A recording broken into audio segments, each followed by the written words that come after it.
ka. Extract na yan.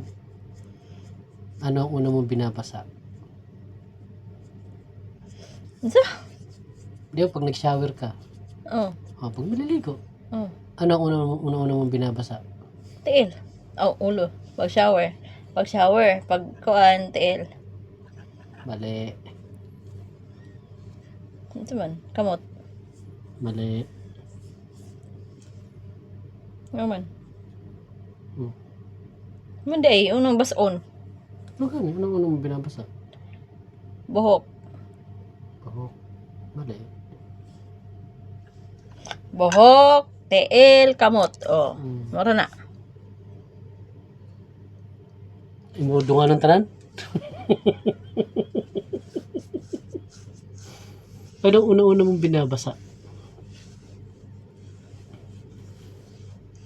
Sa parts of the body gani. Ano gani? Kung gani, asa man day mong unahon day basa day. Mong tiyan. Pwede siya.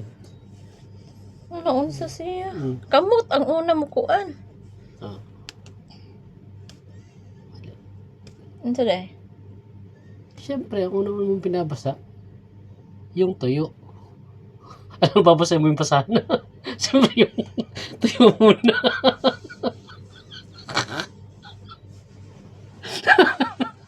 Sudan man na? Tuyo. Di ba sa Tagalog, ano mong binabasa? Siyempre, yung tuyo. Alam nga naman, basahin mo yung pasana. Siyempre, yung tuyo. Yung Ninaligo day ka, nagdala kang tuyo. Naligo ka niya, nagdala ka og kuan. Ibig sabihin ng tuyo, katubang uga. Alam nga naman yung tumbasa na. Siyempre, yung bason, katong uga da uga. Oo, unsa man nga uga? Oh, uga na buhok.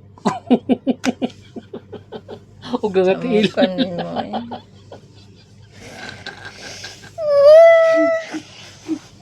Pang dano may